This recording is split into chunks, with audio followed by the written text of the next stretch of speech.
Today we discuss the anatomy of the conjunctiva and the diseases of the conjunctiva. There are so many types of conjunctivitis, so we discuss one by one. So this is the anatomy of the conjunctiva. Okay, parts of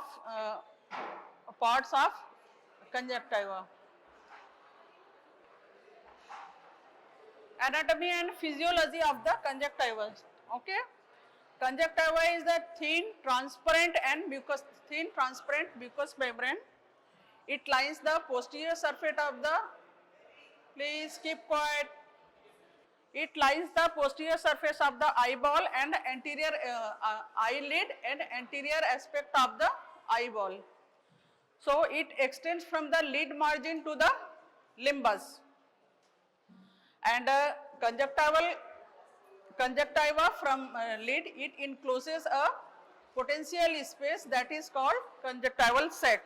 So conjunctiva has the two parts, palpebral part and orbital part.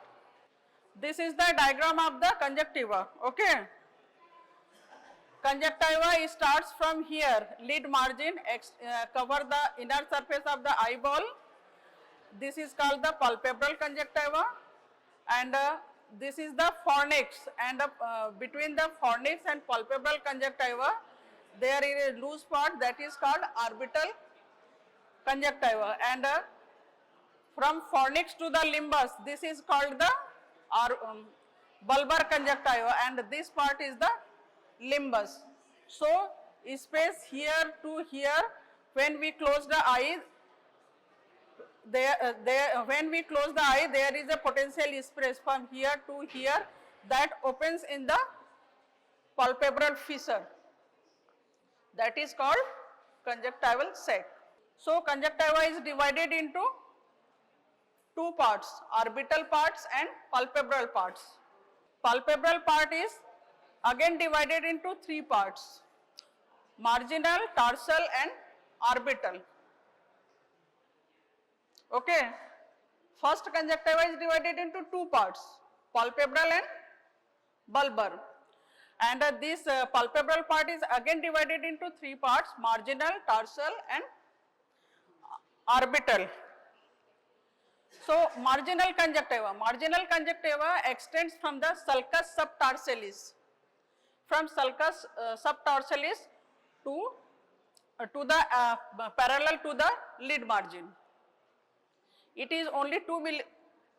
So we discussed about the marginal conjunctiva. Marginal conjunctiva covers the 2 mm of the lid margin, and it is the transitional zone. That's why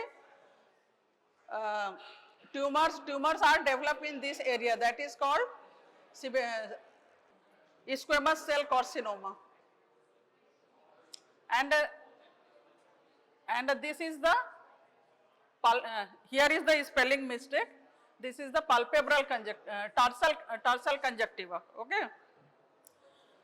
This is the tarsal conjunctiva. Tarsal conjunctiva is the transparent and highly vascular, and here conjunctiva is the tightly adherent to the whole of the tarsal plate.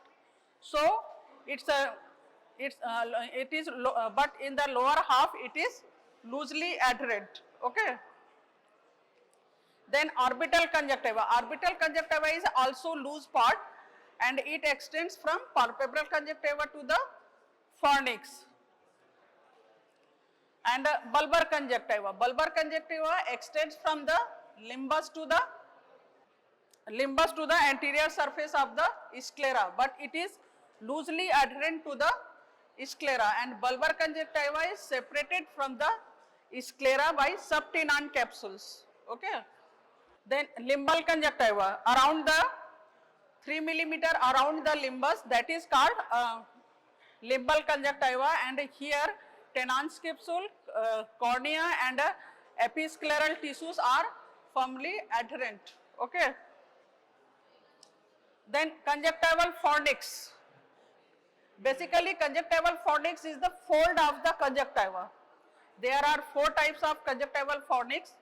In superior part, superior fornix, lower part, lower fornix, and laterally lateral fornix, and medial side medial fornix. But medially it is broken by the caruncle and plica semilunaris. You know what is plica semilunaris? It is a triangular fold of the mucous membrane present near the limbus, present near the medial canthus, and there is a nodular mass that is called the medial to the plica semilunaris is the caruncle. So, structure of the conjunctiva. Conjunctiva is basically having three layers.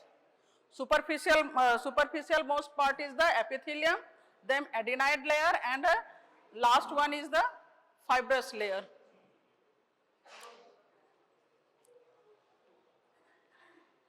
Here this is the microscopic structures of the conjunctiva.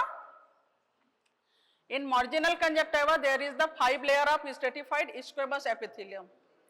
But dorsal conjunctiva, it is having 2 layers only. First one is the superficial cylindrical cells, and lower one is the deep flattened cells.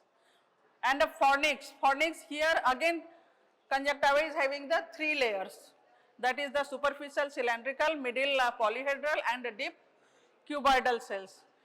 But at the limbus, just like the marginal conjunctiva, here also conjunctiva is having 5 layers of stratified squamous epithelium. Then lymphoid layer. Lymphoid layer is the fine meshes of the reticulum in which the lymphocytes are present. It is most developed in the lymphatic tissue, or most developed in the fornix part. But it is not present before 3 to 4 months. Lymphoid layer is developed after 3 to 4 months of the birth.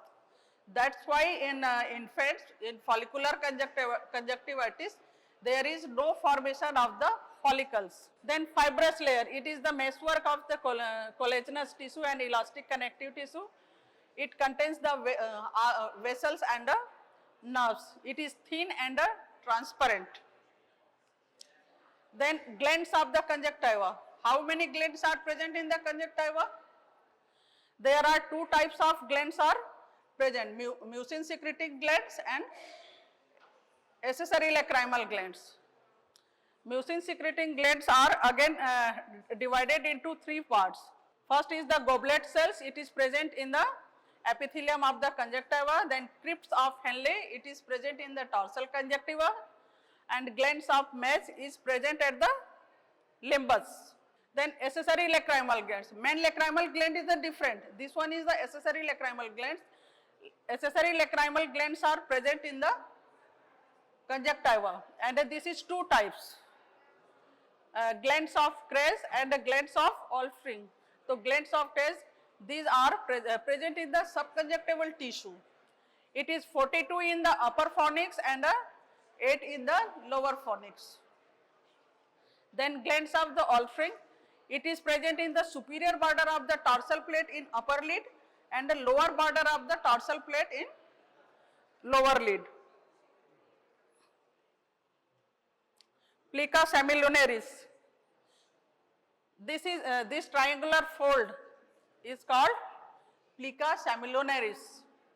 It is the vestigial part in human beings, and lower animals it is found in the form of dictating membrane, and it is present in the medial canthus. And this is the plica semilunaris, and medial to the plica semilunaris there is the caruncle, that is a fold of mucous membrane. Caruncle is small ovoid pinkish mass. It is present in the inner canthus medial to the plica semilunaris. It is the modified sweat gland. Sometimes here we also find the hair follicles and sebaceous glands. Then blood supply. There are 3 sources of the blood supply: peripheral arterial arcade, marginal arterial arcade, and anterior ciliary artery. So, palpebral conjunctiva and fornix, it is supplied by the peripheral arterial arcades. Then bulbar conjunctiva. Bulbar conjunctiva is supplied by posterior conjunctival arteries and anterior conjunctival artery. Venous drainage. Venous drainage is the conjunctival venous plexus. They drain into the superior and inferior episcleral superior and inferior ophthalmic vein and anterior ciliary vein. This is the anterior ciliary vein. Then nerve supply. Nerve supply is the conjunctiva is supplied by which nerve? In bulbar conjunctiva, this is the lymphatic drainage. This is, what is this? Branches of long ciliary nerves and a circumcorneal zone. Circumcorneal zone is supplied by the lacrimal nerves and this is the epithelial subepithelial plexus. They are formed and supplies the cornea. This part is the limbus. Here the white part is the bulbar conjunctiva and this is the lower fornix, upper fornix, lateral fornix and medial fornix. This is the lymphatic drainage. Lymphatic drainage drain into the preauricular lymph nodes and conjunctivitis. What is conjunctivitis? Conjunctivitis is the inflammation of conjunctiva. Basically, it is divided into 4 types. First is the infective conjunctivitis, second one is the allergic conjunctivitis, third is the cicatricial conjunctivitis and fourth one is the toxic conjunctivitis. Then according to the symptom, sign and type of discharge present and according to the clinical features, it is again divided into many types. So, based on the mode of onset, it is divided into 3 groups: acute, subacute and chronic. And based on the type of exudates presents. According to the exudates, it is divided into 6 groups: serous conjunctivitis, catarrhal conjunctivitis, purulent conjunctivitis, mucopurulent, membranous and pseudomembranous. In serous conjunctivitis, there is discharge is clear fluid like serum. It is occur in case of the viral, allergic and toxic conjunctivitis. Then catarrhal conjunctivitis, thick or viscous secretions are present in the like the mucus in the allergic conjunctivitis. And purulent conjunctivitis, it is caused by the bacteria and purulent discharge is present. And mucopurulent conjunctivitis is caused by the bacteria and chlamydia. And membranous conjunctivitis, it is also caused by the bacteria. Which bacteria causes membranous conjunctivitis? Anyone?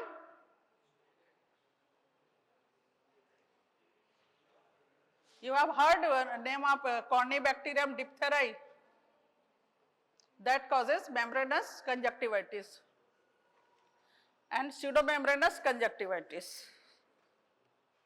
Then according to the response of the conjunctiva, conjunctivitis is again divided into 3 groups.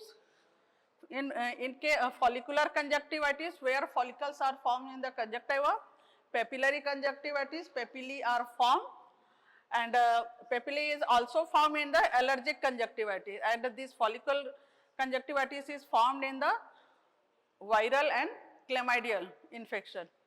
And granulomatous conjunctivitis. Granulomatous conjunctivitis are generally occur in the TB, syphilis, sarcoidosis, tularemia and actinomyces. These are the follicles.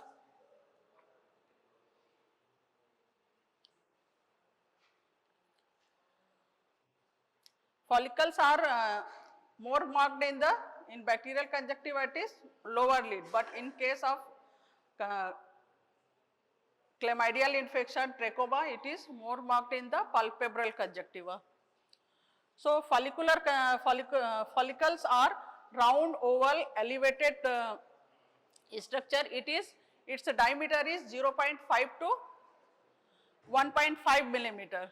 Okay, it is present in the superior and inferior tarsal conjunctiva. Superior tarsal conjunctiva more marked in trachoma, and other atopic follicular conjunctivitis, it is found in the lower fornix. It may be acute or chronic. The follicular conjunctivitis. Follicular conjunctivitis,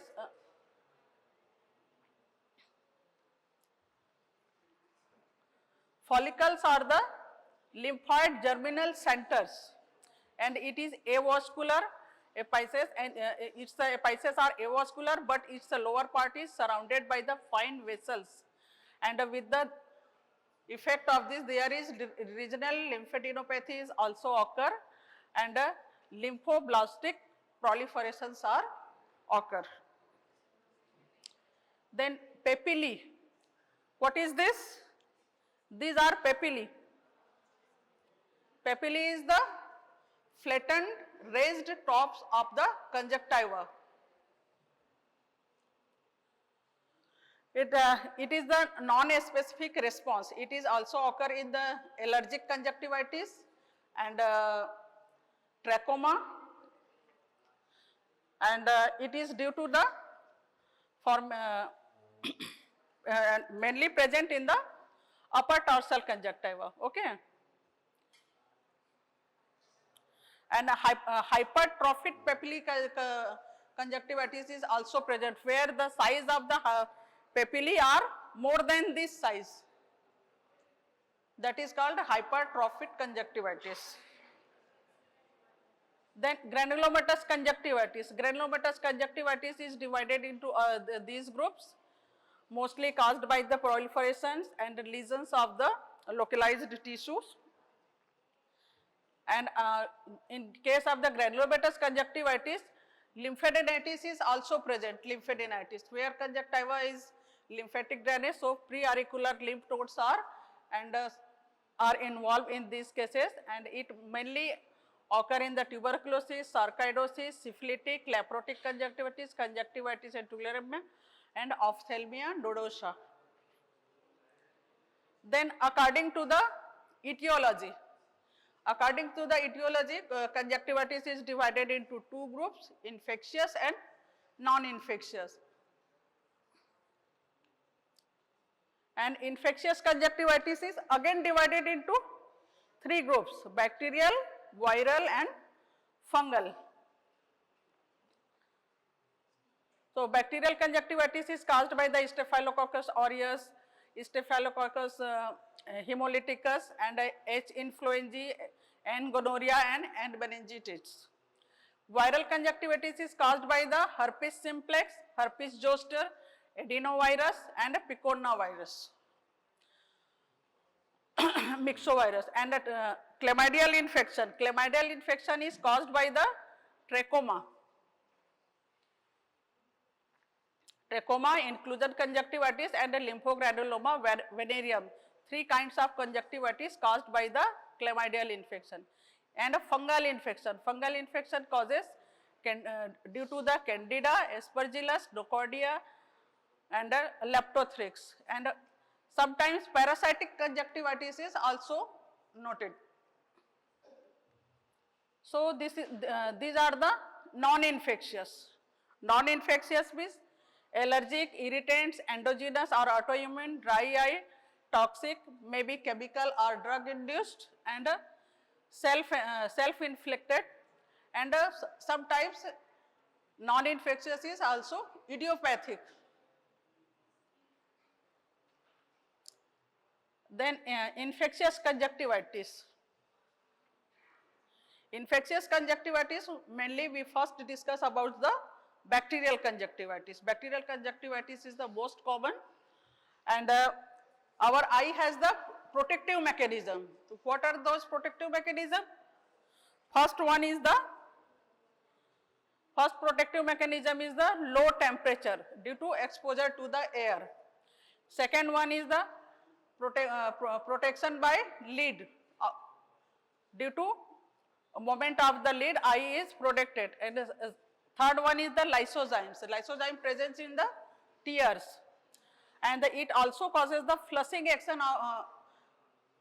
Any microorganisms are washed out due to the flushing action of the tears, and secretory mucoglobulins are also present in the conjunctiva, which protect the eye from any infection. And predisposing factors for conjunctivitis. So predisposing factors are insect means flies, and dirty habits when patient is living in the overcrowded and unhygienic conditions. Then hot and dry climate is also aggravate the conjunctivitis, poor sanitation and poor hygiene. These are the factors which aggravate the conjunctivitis.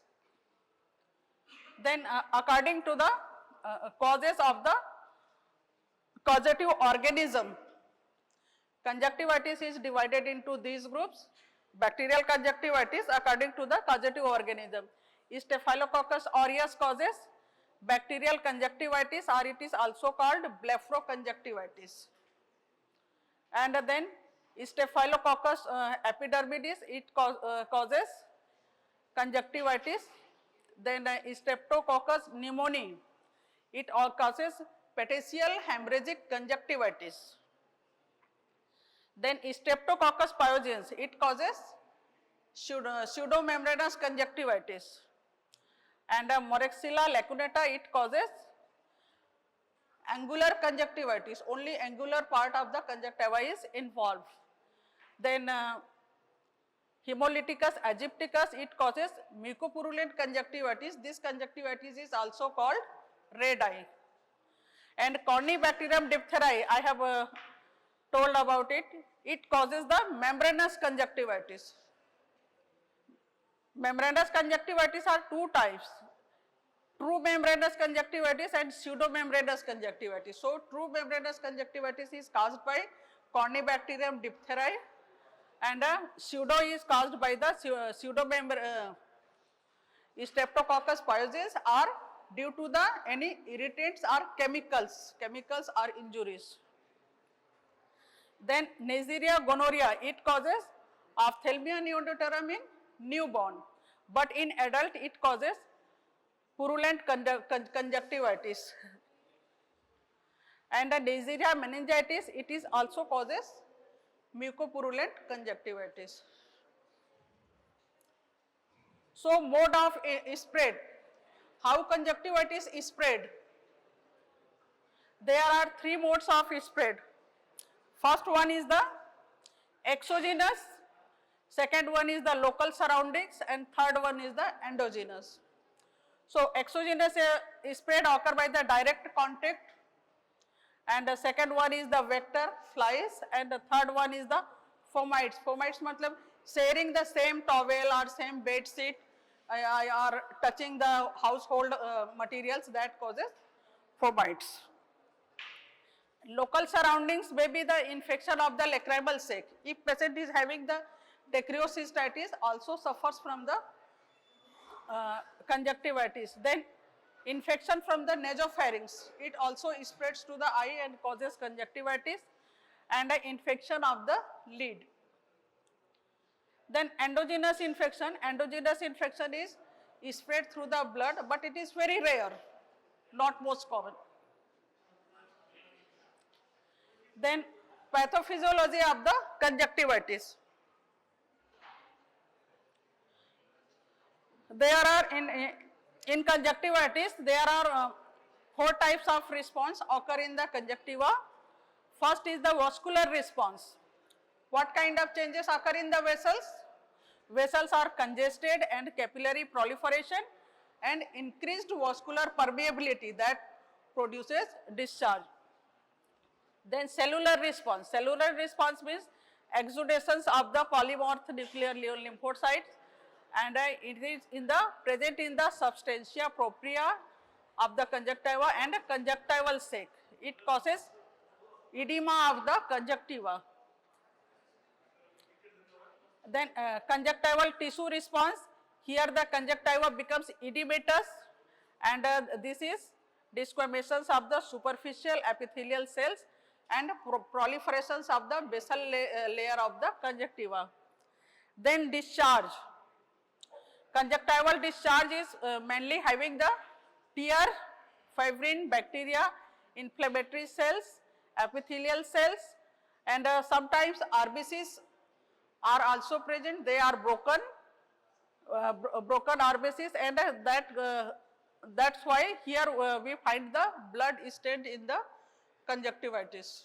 So acute mucopurulent conjunctivitis, that are the protective mechanism, causative organism, and which or what kind of organisms are involved, and mode of spread. And here we comes to the describe about the acute mucopurulent conjunctivitis. This is most common type of conjunctivitis. It is here conjunctival hyperemia is more marked in case of the acute mucopurulent conjunctivitis, and mucopurulent discharge is which type? Mucopurulent discharge. And causative organism are Staphylococcus aureus, H. aegypticus, Pneumococcus, Streptococcus, and Acantha viva. Acantha beta, maybe this conjunctivitis patient suffers from measles and low grade of fever, that is called Acantha beta. Then symptoms. What kind of symptoms are present? Due to the engorgement of vessels, patient found the discomfort and foreign body sensation. And discharge is mucopurulent discharge. And due to the mucopurulent discharge, there is the stickiness of the lid margin, sticking of the upper lid and lower lid. And patient also having the photophobia. Photophobia means intolerance to light, inability to open eye in the light, that is called photophobia. And sometimes mucus flakes are present over the anterior surface of the conjunctiva, that causes the blurring of vision, and sometimes layer of discharge present over the corneal epithelium, and that act like a prism, and it causes halos, that is called colored halos. When we see in the sunlight or bright light, we see the 7 colors of the spectrum. These are due to the mucus flakes present over the anterior surface of cornea. Then signs. What kind of signs are present in the conjunctivitis? So mucus flakes are present near the fornix, canthus, and lid margin, and matted together of the cilia with yellow crust, and a conjunctival congestion that causes foreign body sensation. Chemosis means edema of the conjunctiva, that is called chemosis. And some petechial hemorrhages are found in case of the pneumococcal infection. Then clinical course. Its clinical course is when it starts, it reaches its peak level into 3 to 5 days. Then it if infection is mild, then it resolves automatically without giving any treatment. But infection is severe, then it progresses to the acute form, and we need treatment. Then sometimes when infection is mild and patient is untreated, then it also proceeds to the catarrhal conjunctivitis. Then complication. What kinds of complications occur in case of the conjunctivitis? First is the marginal corneal ulcer. In conjunctiva, marginal part of the cornea is involved and causes ulcer, that is called marginal corneal ulcer. Only margins of the cornea is involved, and superficial keratitis, superficial part of the conjunctiva is involved, and blepharitis. What is blepharitis? Blepharitis is the inflammation of lid margin. And dacryocystitis, if patient is having conjunctivitis, then infection is spread through the puncta canaliculi and goes and affect the lacrimal apparatus, and in that case patient is suffering from dacryocystitis. So these are the complications. Then differential diagnosis. Conjunctivitis is differentiated from the all kinds of red eye and other types of conjunctivitis. Then treatment. What is the treatment of acute bacterial conjunctivitis? Broad spectrum antibiotics, chloramphenicol 1% and gentamicin 0.3% are given. Phamycin are also given 3 to 4 hourly in a day, and ointment is given at bedtime to prevent the stickiness of the lid margin. And if the local form is not, patient is not responding to the local treatments, eye drops or ointment, then ciprofloxacin and ofloxacin and getafloxacin eye drops are given. Then irrigate the conjunctival sac with warm saline. It is done twice a day to remove the discharge and the debris present in the conjunctiva, but frequent eye wash is avoided, because frequent eye wash, it also wash out the lysozymes that is present in the tears, and which provide the protection of the conjunctiva against any bacterial infections. Then dark glasses are given patient to avoid the photophobia. Bandage is contraindicated in case of the bacterial conjunctivitis. If patient is given a bandage, then exposure to air is reduced and the temperature is raised, and it helps growth of the bacteria, and the severity is again increased. So we avoid the bandaging in every case of conjunctivitis. And analgesic and anti-inflammatory drugs are given to relieve the pain and to reduce the inflammation. And steroids are also contraindicated in case of the conjunctivitis. If steroids are given, then it aggravates the infection and causes corneal ulcer. Then acute purulent conjunctivitis, that is the acute mucopurulent conjunctivitis. This one is the acute purulent conjunctivitis, and acute purulent conjunctivitis is caused by the gonococcal infection.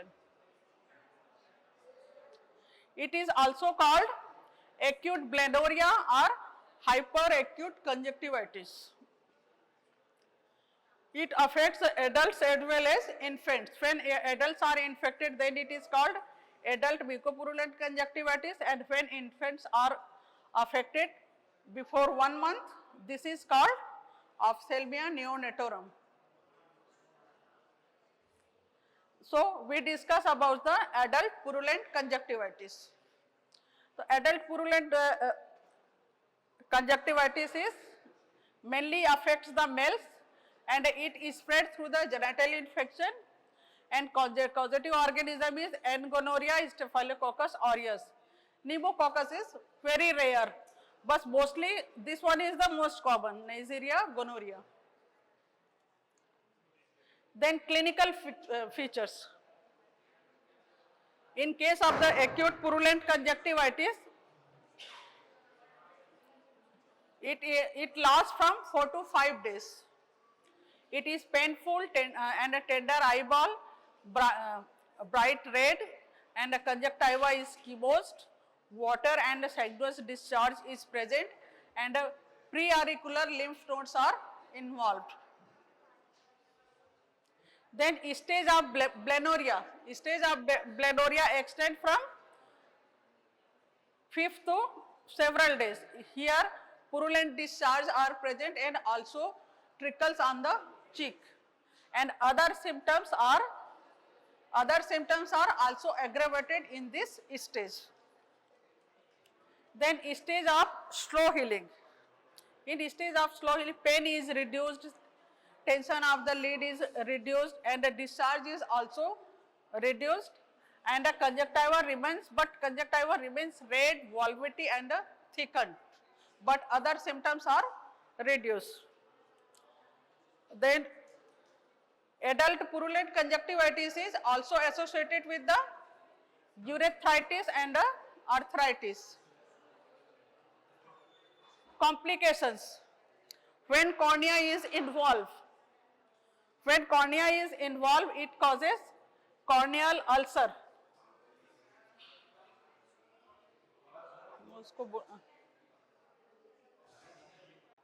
In the complications of the acute purulent conjunctivitis, first complications is the corneal ulcer when cornea is involved. First, this bacteria is also invade the intact cornea, and after invading the cornea, it causes diffuse haziness of the conjunctiva, that is called the edema of the conjunctiva, and with edema there is the necrosis occur. When necrosis occur, then the direct invasion of the gonococcal infection and it causes corneal ulcer, and when this corneal ulcer is perforate, then perforation of the corneal ulcer occur. And second complications is the, if iris is affected, then iritis, and if sac is affected, then dacryocystitis. But systemic complications like septicemia, endocarditis, arthritis, it is very rare. Treatment of the acute purulent conjunctivitis. First, topical antibiotics are given. This one is the ciprofloxacin, ofloxacin, tobramycin, bacitracin or erythromycin ointments and eye drops form. And eye drops are given in every 2 hours. Every 2 hours for initial 2 to 3 days. Then 5 times a day for 7 days. Then irrigation is done with the sterile saline solution to remove the infected debris, and topical atropine 1% 2 times. Atropine is also given if cornea is involved, and when patient is suffering from the urethritis, so patient's sexual partner is also treated.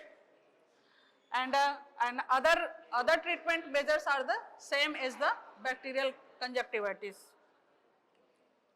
So we come to the acute membranous conjunctivitis. Acute membranous conjunctivitis is caused by the Corynebacterium diphtheriae, Hemolyticus streptococci, N. gonorrhea, N. aegypticus, S. aureus, E. coli, and thermal and chemical burns. This is the membrane. In case of the acute membranous conjunctivitis, membrane is formed in the conjunctiva and it is firmly adherent to the conjunctiva. When we try to remove the membrane, it causes bleeding.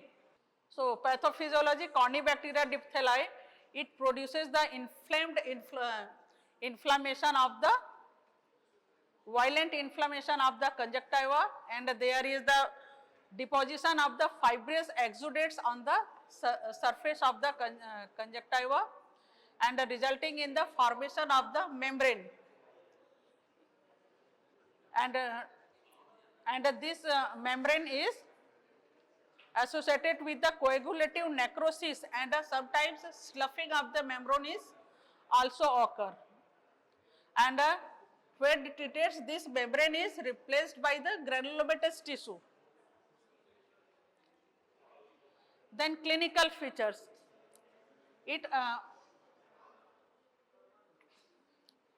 It mainly affects the 2 to 8 years of the children who are not immunized by the diphtheria. And it has 3 stages: stage of infiltration, stage of suppression, and stage of cicatrization. Here in stage of infiltration, there is scanty discharge but severe pain, and a swollen of the lid margin, swollen conjunctiva, and there is the gray yellow membranes are present.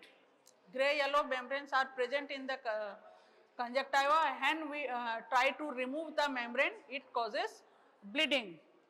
Then stage of suppression, in this case pain is decreased and membrane is sloughs out, and a copious purulent discharge is present. And stage of cicatrization, there is the when raw surface, when epithelium is membrane is necrosed, then this area is replaced by the granulation tissue and epithelialized, and that causes the, due to formation of the granulation tissue and epithelialized, it causes trichiasis and conjunctival xerosis. Trichiasis means, what is trichiasis? Misdirected eyelashes, that is called trichiasis. Then complications of the acute membranous conjunctivitis is the corneal ulcer. This is the, and the delayed complication is cicatrization, that is symblepharon. What is symblepharon? Symblepharon is the adhesion between the palpebral and bulbar conjunctiva. And the trichiasis, this is the misdirected eyelashes. And the entropion, interning of the lid margin, and the conjunctival xerosis.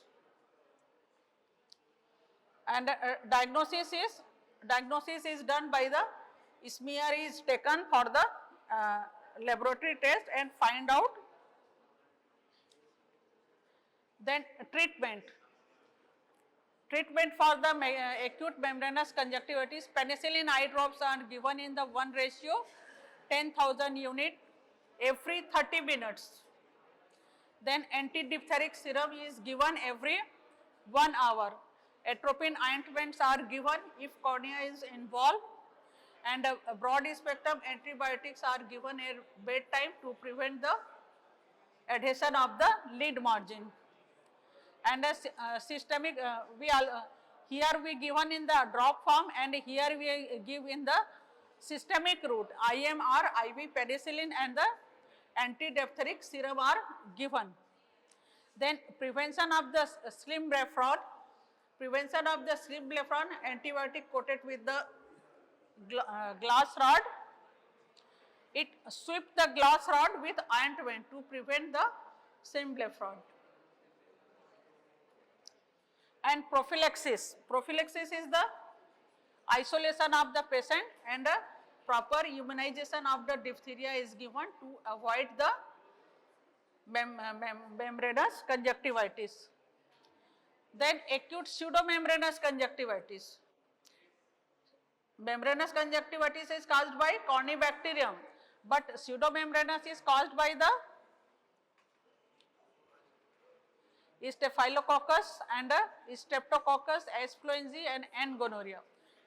Pseudomembranous is also caused by herpes simplex and adenovirus, and it may also be caused by the acid, ammonia, lime, copper sulfate, and silver nitrate. Pathophysiology are same, is the membranous conjunctivitis, so we don't go through the pathophysiology. Next is the clinical features. Clinical features is the same as the acute mucopurulent conjunctivitis, but only different is the, here pseudomembrane formation is occur. Then treatment is same as the line of the mucopurulent conjunctivitis. Then chronic catarrhal conjunctivitis. So today we have so many disturbances. Next time we proceed chronic conjunctivitis and trachoma. Okay. Chlamydial infections, chlamydial conjunctivitis. Today class is over here. Okay. Next time we discuss trachoma. So you have read it properly.